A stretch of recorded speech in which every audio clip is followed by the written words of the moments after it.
आप लोग इधर से लेना हाँ इधर सर दे दीजिए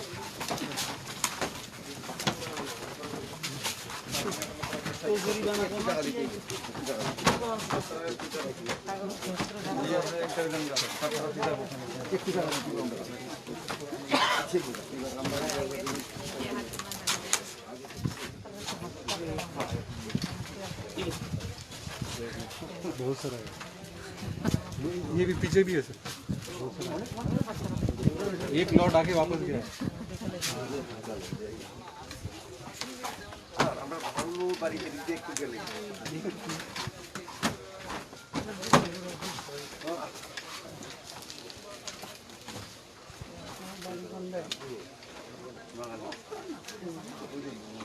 बोल दीजिए बोल उसको ग्रीन सिग्नल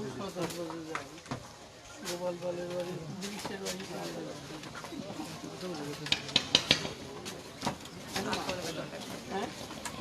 কিছু ইয়ো হ্যাঁ তুমি এদিকে কিটা দাও এদিকে দাও অনেক টিভি দেখ কোন ফিজিক্স চলে টিভি টিভি সামনে এটা সব ফ্রেম লোক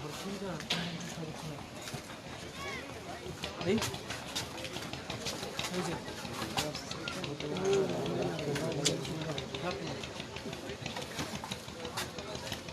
তার কারে যাবে এই তোমার কাছে আছে অনেক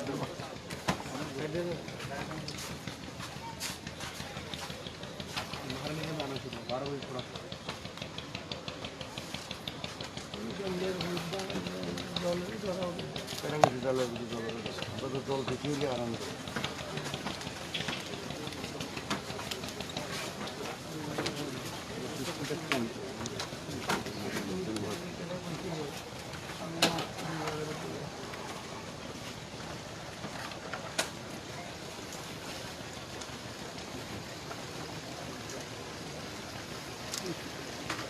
আমি যদি ডায়লগ লিখতে দেয় না তো পড়ার মতো বই বানিয়ে ডায়লগ পরবর্তী প্রজন্ম লেগে ডায়লগটা লিখে দিতে হবে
সারা ধরো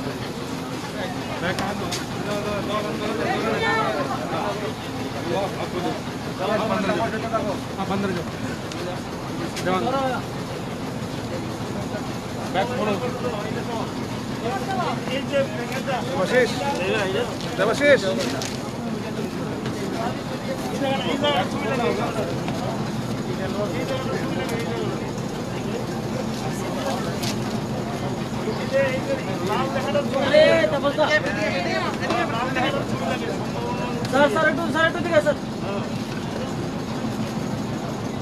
পিছো পিছো পিছো পিছো পিছো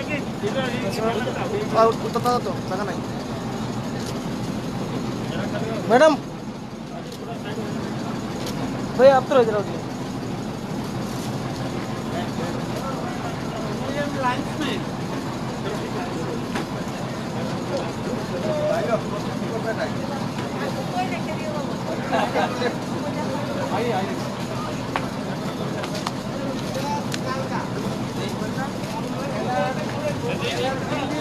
भाई छोड़ो छोड़ो छोड़ो रास्ता रास्ता रख लो विधान दान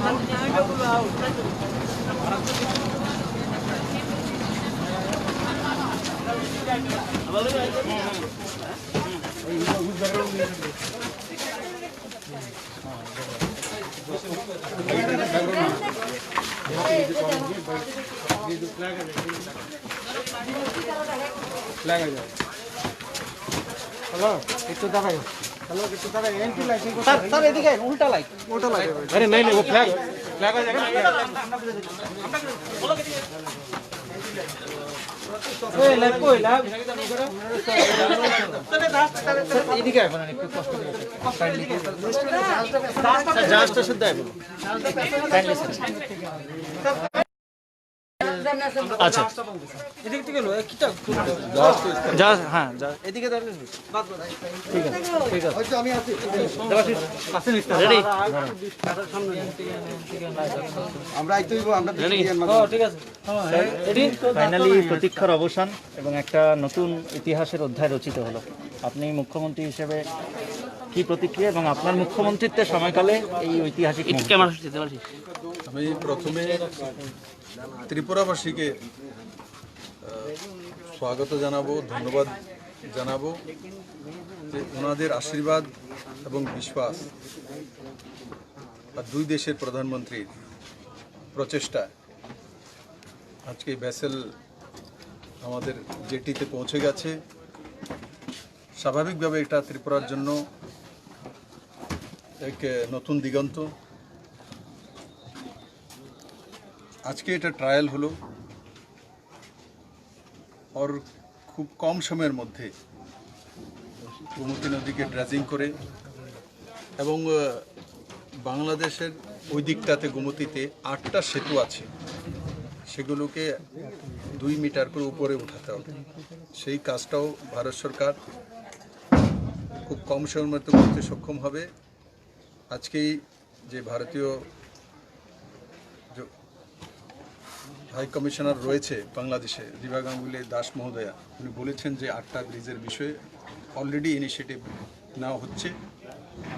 এই কাজগুলো কম সময়ের মধ্যে সম্পন্ন হয়ে যাওয়ার পর আজকে যে ভেসেল দেখছেন যে ট্রায়াল এসছে, তো তখন 200 টন 250 টন নিয়েও এই গোমতী হয়ে পৌঁছে যাবে। আজকে যতটাই নিয়ে এসছে আমি তার হিসাব নিকাশ নিয়েছি, তার মধ্যে বাই রুটে যে আসতো তার চাইতে অনেক কম রেটে এসছে। আপনারা জানেন খুব কম মাত্রা আনা হয়েছে। ইচ্ছে করলে তার মধ্যে 20 থেকে 30 মেট্রিক টন আনা যেত, কিন্তু টেস্টিং পিরিয়ড তার জন্য কম মাত্রা আনা হয়েছে সিমেন্ট। আমি আশা করি আজকে ত্রিপুরাবাসীর মধ্যে এক নতুন বিশ্বাস তৈরি হবে, এক নতুন সুন্দর মানসিকতা তৈরি হবে যে আমরা এগিয়ে যেতে পারবো। আমাদের যে লক্ষ্যমাত্রা ত্রিপুরাকে শ্রেষ্ঠ ত্রিপুরা বানানো, সেই পথে আমরা চলা শুরু করেছি এবং সময়ের মধ্যে আমরা স্বনির্ভর ত্রিপুরা করতে সক্ষম হব। আজকে স্যার আমরা একটা স্বপ্ন পূরণ হয়েছে, আর বাকি কি স্বপ্ন আছে এর মধ্যে? আমার তো স্বপ্ন অনেক কিছু আছে। আমার মূল স্বপ্ন 3 বছরের মধ্যে মডেল স্টেট, আর তার প্যারামিটারগুলি ত্রিপুরাতে শুরু হয়ে গেছে। সে শিক্ষা হোক, শিক্ষা যদি বলি আমি, এনসিইআরটি সিলেবাস সিবিএসসি গভর্নমেন্ট স্কুলে ত্রিপুরা মানুষ কোনোদিন কল্পনা করেনি। জলপথে ত্রিপুরাতে ভেসেল আসবে, ছোট বড় আলাদা বিষয়, কেউ কোনোদিন কল্পনা করেনি। ত্রিপুরাতে 7 দিকে রাস্তা খুলে যাবে, 3 দিকে জলপথ, স্থলপথ, এয়ারওয়েজ, কেউ কোনোদিন কল্পনা করেনি। এগ্রিকালচারে কিষাণ সম্মান নিধি, এফসিআর মাধ্যমে প্রকিউরমেন্ট, কেউ কোনোদিন কল্পনা করেনি। আজকে কিষাণ 18 টাকার নিচে ধান বিক্রি করতে চায় না, আর আগে 10 টাকা 12 টাকা উধারে বিক্রি করে দিত। এটা হচ্ছে মডেল স্টেটের উদাহরণ। ইপিডিএস সিস্টেমের মাধ্যমে প্রত্যেকের কাছে রেশন সামগ্রী পৌঁছে দেওয়া, সেটা হচ্ছে মডেল স্টেটের উদাহরণ। ত্রিপুরা একমাত্র রাজ্য 80টা বিভাগে আমরা অনলাইন করে দিয়েছি, নর্থ ইস্টের কোনো রাজ্য করতে পারে। একমাত্র ত্রিপুরা ট্রান্সপারেন্ট ব্যবস্থা, ভ্রষ্টাচার মুক্ত ব্যবস্থা, এগুলো নতুন হয়েছে। 1 card 1 ration card 1 nation Tripura করতে সক্ষম হয়েছে। তো এসইজেড সাবরুমে ফেনী নদী ক্রস করার পর logistic hub, SEZ, ICP, railway good সেবা, এগুলো একসঙ্গে করা, 4 কিলোমিটার এরিয়াতে বাণিজ্যিক রাজধানী, এগুলো ত্রিপুরার মডেল স্টেটের উদাহরণ। এই সবগুলো মিলিয়ে আপনি শিক্ষা হোক, স্বাস্থ্য হোক, পরিষেবা হোক, ইনফ্রাস্ট্রাকচার হোক, সব দিকে ত্রিপুরা মডেল স্টেটের যে প্যারামিটারগুলো তার মধ্যে দাঁড়িয়ে চলা শুরু করেছে। শুধু সেগুলো মানুষের সামনে আসার জন্য সময় লাগে। হাইরাইজ বিল্ডিং 14 মঞ্জিলা তৈরি হয়ে তার পাথরশিলা রাখা হয়েছে একটা জায়গাতে, আরও পুরনো জেলখানাতে হবে, আরও 3টি জায়গাতে হচ্ছে। 1000 ফ্ল্যাট একসঙ্গে, লাইট হাউস গরিবদের জন্য রামনগরে 1000 ফ্ল্যাট তৈরি হচ্ছে। তো এগুলো তৈরি হতে সময় লাগবে, কিন্তু এটা ঠিক 2023-এর নির্বাচনের আগে ত্রিপুরার মানুষ এই সবগুলো যে এগুলো আমি বলেছি সেগুলো চোখে দেখবে, আর তার চোখের সামনে দাঁড়াবে, আর ওগুলোর মধ্যে থাকতে পারবে, তার ব্যবহার জানবে, এবং তার থেকে ইকোনমিক্যাল যে লাভ সেটাও উঠাতে পারবে। এটাই আমার বিশ্বাস, এবং নরেন্দ্র ভাই মোদী নিশ্চিত সেই দিশাকে ত্রিপুরাকে নিয়ে যাবে। স্যার 2023-এর বিজয় গাথা কি এই 2.5 বছরেই তৈরি হয়ে গেল? দেখুন, 2023-এ বিজয় গাথা তো জনতা তৈরি করবে, জনতা সর্বোপরি। আমি সাংগঠনিকভাবে আমি একটা রাজনৈতিক দলের সদস্য আছি, আমার মধ্যে এই বিশ্বাসটা রয়েছে। আমার সংগঠন ত্রিপুরা রাজ্যের সবচেয়ে বড় সংগঠন থাকবে, কারণ এই সংগঠনের যে কাণ্ডারি সেটা হচ্ছে নরেন্দ্র ভাই মোদী। ওরা আগামী 30 বছর যাবৎ, কমসে কম 30 বছর ত্রিপুরার সবচেয়ে বড় সংগঠন যদি কোনো থাকে, রাজনৈতিক সংগঠন, সেটা ভারতীয় জনতা পার্টি থাকবে। তা আমি বিশ্বাসের সঙ্গে বলতে পারি। সরকার তো জনতা তৈরি করবে, জনতার কাছ থেকে এটা কোনোদিনই কোনো নেতৃত্বের চেনা উচিত নয়। জনতা তয় করবে সরকার কে করবে আর কার আসবে, কিন্তু সংগঠন আমারই সবচেয়ে বড় থাকবে। ভারতীয় জনতা পার্টি সবচেয়ে বড় সংগঠন ত্রিপুরা রাজ্যের মধ্যে আগামী 30 বছর লাগাতার থাকবে, তার গ্যারান্টি আমি দিতে পারি। सर बिजनेस सेक्टर में जो है, तो इस कनेक्टिविटी के साथ बिजनेस में क्या प्रभाव पड़ेगा, और आपके सरकार ने यहाँ पे इन्वेस्टमेंट लाने के लिए क्या क्या इनिशिएटिव लिए? देखिए, बिजनेस में इसमें फर्क पड़ना ही है, तो तय है। वाटरवेज के माध्यम से जब बिजनेस होती है तो 25 से 30% कॉस्ट कम हो जाती है, और स्वाभाविक है। अभी त्रिपुरा में इंफ्रास्ट्रक्चर, एमएसएमई सेक्टर और विशेष करके लॉजिस्टिक साइड, क्योंकि नॉर्थ ईस्ट में बाकी सब जो राज्य है हल्दिया बंदर के माध्यम से इनको वाटरवेज के माध्यम से कनेक्टिविटी पूरा करना पड़ता है। 1200-1300 किलोमीटर दूर है, 2,000 किलोमीटर दूर है, और त्रिपुरा के माध्यम से हमारे यहाँ से गुवाहाटी का दूरत्व सिर्फ 600 किलोमीटर है बाई रोड। तो यहाँ से 600 किलोमीटर डिस्टेंस मेंटेन करके वाटरवेज से सामान लेके चले जाएंगे। चट्टग्राम बंदर खुल जाने के बाद, फेनी नदी के वहाँ से ब्रिज कंप्लीट होने के बाद आसाम से 660 किलोमीटर है, और आसाम गुवाहाटी से जो उसका डिस्टेंस है आपके हल्दिया बंदर का 1200 किलोमीटर है, तो आधा डिस्टेंस हो रहा है। तो इसमें निश्चित नॉर्थ ईस्ट के सभी स्टेट त्रिपुरा के माध्यम से कंटेनर लेके जाएगा और उससे त्रिपुरा को सबसे बड़ा लाभ जो है वो लॉजिस्टिक साइड में कम से कम 2000 से 3000 करोड़ का सालाना इनकम त्रिपुरा के लोगों को मिलेगी। और उसके साथ साथ टूरिज्म बोलिए, बिजनेस की अलग अलग सेक्टर हो, एमएसएमई हो, एग्रीकल्चर सेक्टर हो, फूड प्रोसेसिंग सेक्टर हो, पैकेटिंग सेक्टर हो, इस सब इसके साथ जुड़ जाएंगे। और सब ये सब जब जुड़ेंगे तो अपने आप पूरे नॉर्थ ईस्ट का द्वार, ये त्रिपुरा नॉर्थ ईस्ट का चेहरा बदल देगा। Thank you sir, thank you.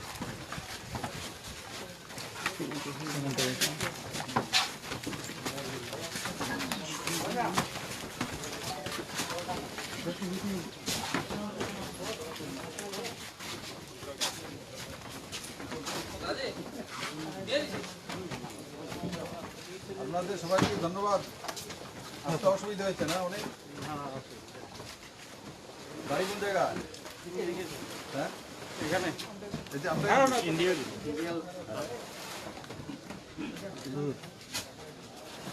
দে দো দে দো। সিমেন্টের কালার ইউনিফর্ম দিয়ে